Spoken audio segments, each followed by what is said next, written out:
Assalamualaikum warahmatullahi wabarakatuh. My name is Nurin Afiqah, metric number 2015414. So for my group, we will be presenting on clean water and impossible dream in some states in Malaysia. So firstly, water is necessary for the survival of all living things on Earth. It is legitimate to declare that Earth's status as the sole planet capable of hosting life is due to water. So this universal solvent is one of the most valuable commodities in the world. Life would be difficult to survive without water. After all, it makes up more than 70% of the planet's surface area. Okay, so the Sustainable Development Goals, SDG, also known as the Worldwide Goals, were adopted by all United Nations member states in 2015 as a global call to action to end poverty, protect the environment, and to ensure that all people live in peace and prosperity by 2030. So the 17 Sustainable Development Goals are interrelated, recognizing that actions in one area have an impact on outcomes in others, and that development must find a balance between social, economic, and also environmental sustainability. Okay, so we are going to talk about SDG 6. So this is the target for it. So target 6.1 of the United Nations Sustainable Development Goals aims for universal and equitable access to safe and cheap drinking water.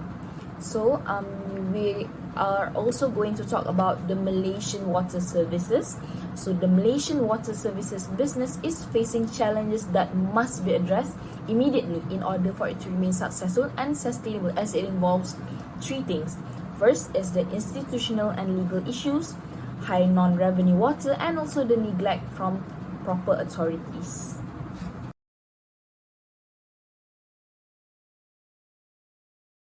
So one of the reasons why the Malaysian water services business is facing challenges is because of the institutional and legal issues.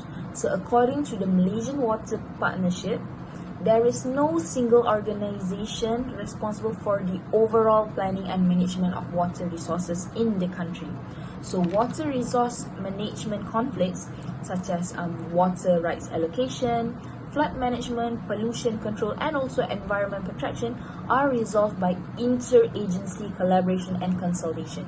So at the federal level, the National Water Resource Council, NWRC, was founded to promote more effective water management, including the implementation of interstate water transfers.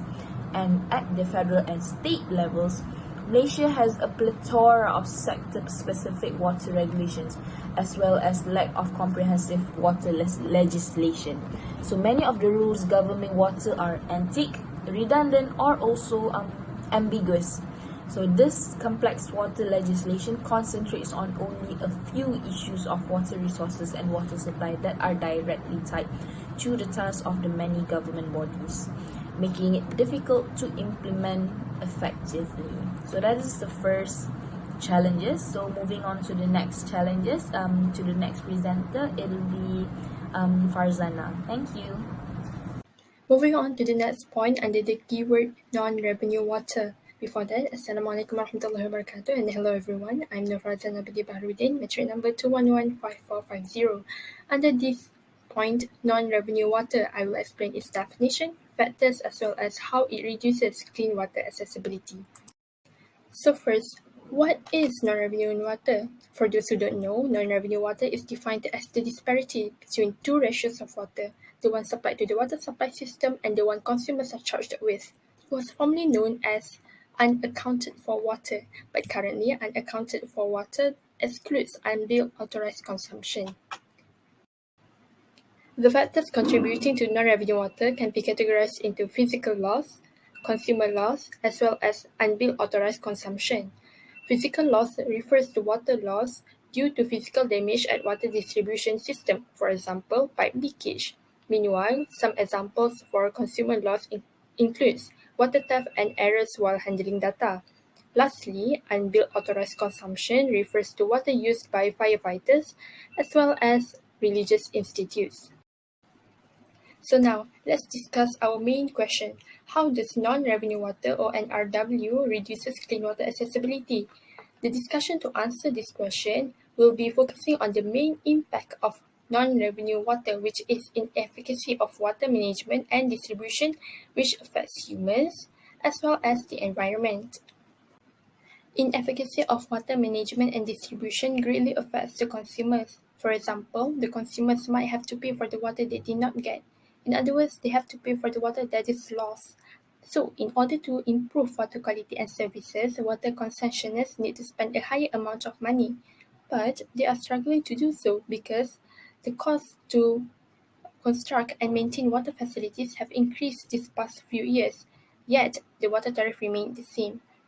However, some researchers have conducted studies and found that some Malaysians are willing to pay more for better water quality and services, and these kind of studies could further be expanded to include all citizens from all states in Malaysia. On the other hand, the impact of inefficacy of water management and distribution on the environment is the loss of precious natural resources, which is water.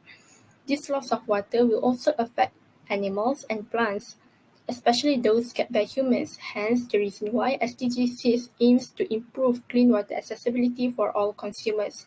Therefore, it can be seen how NRW or non-revenue water is very unfortunate as it reduces clean water accessibility, hence why the issue regarding NRW should be resolved.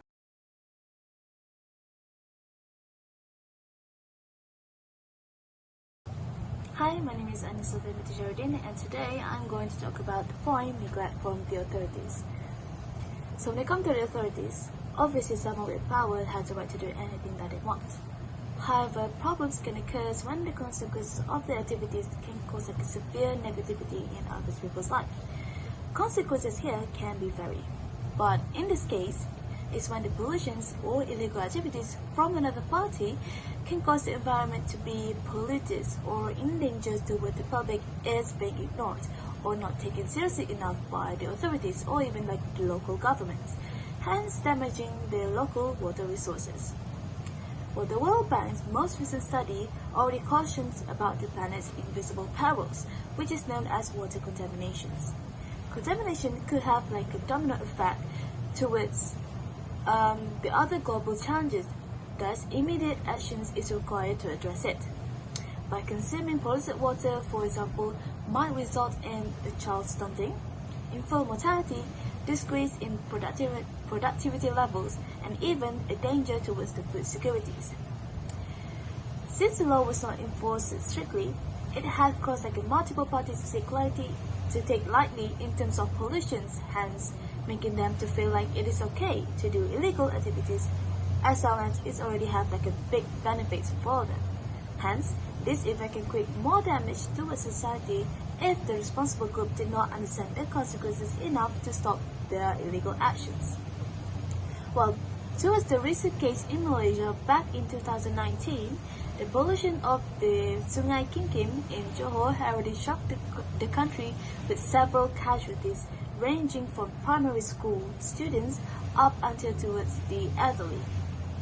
According to Lokam in 2019, the dumping of hazardous garbage in Sungai Kinkim has been going on for years, and the long-suffering homeowners already informed the authorities regarding the problem, but little appeared to have been done to fix it, and then the issue has now grown to a much larger extent.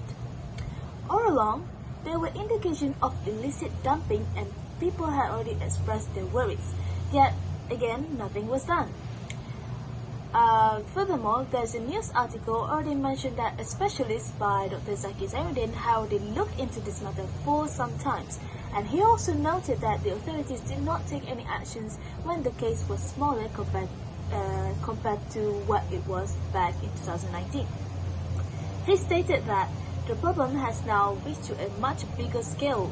There were signs of illegal dumpings happening all in this world. People already voiced out their concerns, but again, no actions were taken.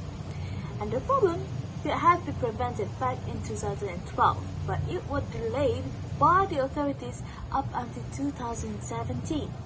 And that is when Dr. Zaki realized that the river was already dying and there was like no aquatic life seen in the river. And in the end, Dr. Zaki Zainuddin already emphasized how when things already turning rock bottom, that is when the authorities will take actions. In short, this event shows that some authorities had already been alerted regarding the big news, but they may have neglected all along until it had become way worse than they may have expected. Furthermore, the continuation of this event had not only stopped at polluted water, but this event was treated too lightly in the views of the problem had caused like a severe citizen to suffer. What pollution has induced far to do with, and the authority carelessness and the hubris resulted in more than contaminated water resources. And with this, it already resulted in poisonous gas that could have been fatal. In short, it is clear that neglect from the authorities regarding environmental issues was not taken lightly by them, but also ignored and treated poorly, and in the end, it has caused a major problem that can lead to a fatal diseases among citizens of the state.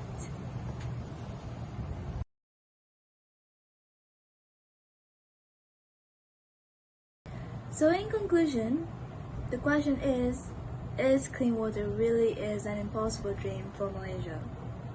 Well, due to reasons such as institutional and legal issues in some states, high non-revenue water, and negligence from the authorities, it can be really tough for Malaysia to achieve like a clean water status all around the states.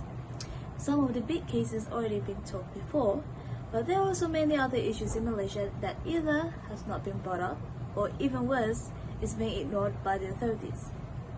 But to make sure that Malaysia can reach the dream of having a clean and accessible water all around the countries, people must recognize their obligation to protect the safety of the world in order to be sustainable and to provide like a decent future for the future generations.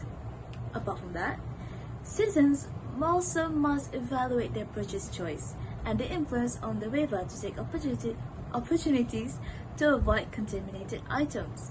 And finally, in short, together as the future leaders of this country, all must work together in order to achieve like a good life for the sake of the future children. So that is all from us today. Thank you so much for listening and have a good day.